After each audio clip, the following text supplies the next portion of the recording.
A pair of former Rochester Open champions, Ron Palombi Jr. and Roger Bowker. To say the least, the fans in Rochester are fired up for the championship round. They're ready, Dan. Cheering every practice shot. Yeah. A lot of enthusiasm.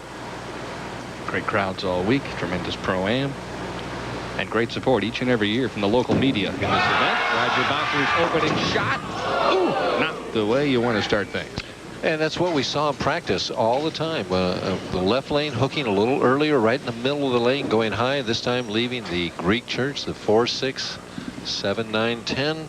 What he needs to do is he's going for the 3 over here to hope something bounces over and gets lucky. Basically, he's going for the count. Oh, and he bounced it, but it didn't hit the 4 pin. Almost saw a wonderful conversion. Watch the ball hit the 6. The 6 clips the 9. The 6 goes right over and gets the 7, spins around, and the 7 comes back out and almost got the 4. Almost the way we drew it up, Dan. Ron Palombi, who averaged .231 on this pair of lanes this week, uncorks his first shot and carries a nice light hit.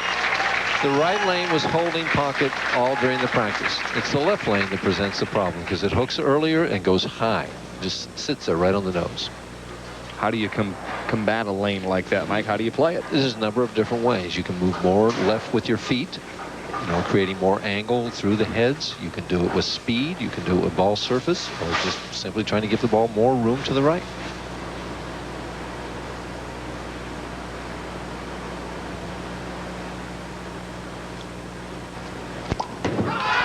A little deeper, and that's a problem. It didn't make it back to 2-8.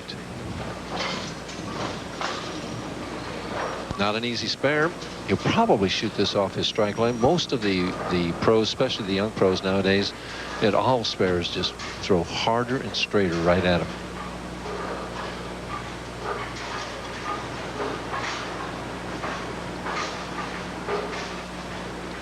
Five-step player, no slide.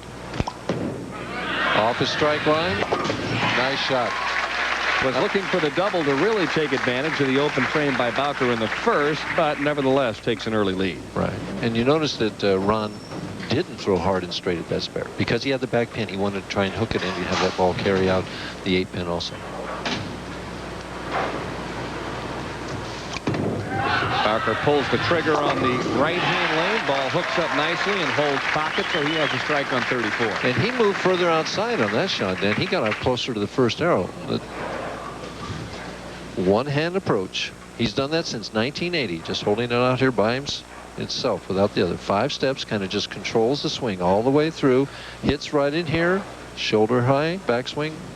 Real quick 3rd step. Finishes it off. Looking to double now. A little more inside.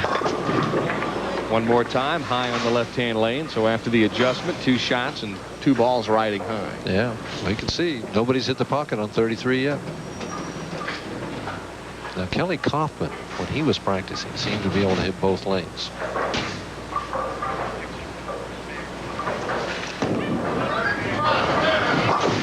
Ooh. Spare up for Roger Bowker. And as soon as we're done here in Rochester, we've got a bruising 10-round cruiserweight fight. Iran Barkley, Adolfo Washington. It all starts at 9 this evening on Top Rank Boxing.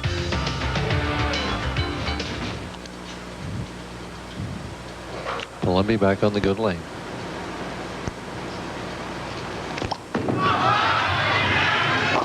Looked like he got that ball a little inside on the target and it skidded a shade.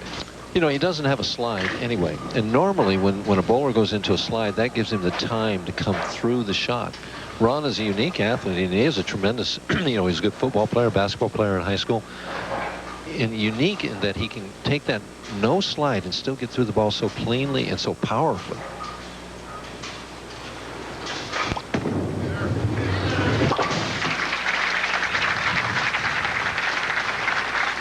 Stands straight up, ball held right at the waist there. He's a 5-step player, doesn't move the ball. Now he just drops it down. Carries it back, the backswing over his head. And notice how it already had started down when he hit that next to last step. No slide. square at the line on balance. It was interesting. That ball had already started down before he finished that next to last step.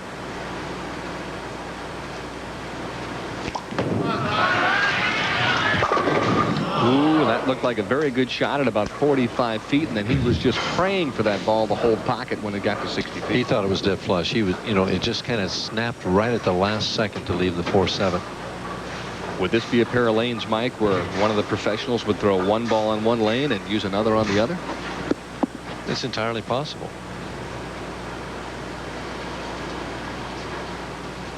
I mean, maybe you'd want something on the left-hand lane that wouldn't finish quite as hard. You know, that you mentioned, Roger Bowker does have another ball that he could use. We'll see what happens. A close match as Roger Bowker trails by 8 to Ron Palombi. Agents of the Farmers Insurance Group. Farmers Insurance Group for life. Welcome back to Marcel's Olympic Bowl in Rochester, New York. Roger Bowker down by 8 pins, and look at the whopping numbers there, Michael. He averaged 272 on this pair of lanes throughout the week. Kind of liked it, didn't he? Kinda. Leaves the soft 10 here. Television's another story, though, Dan. Roger told me the lane conditions here this week very similar to what he faced in 1990 when he won this event. His ball picks up a heavy roll here and hits real hard.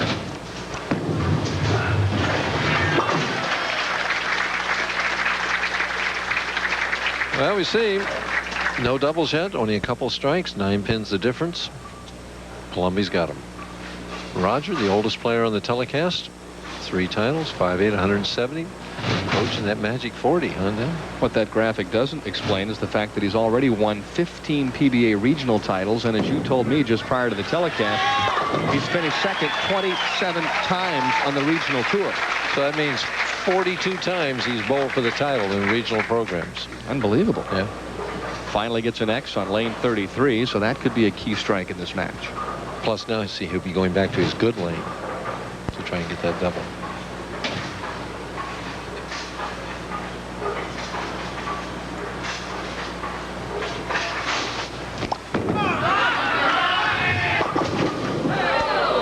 Wow, it looked like he just stroked that ball and it made a snap in the middle of the lane and just ran high.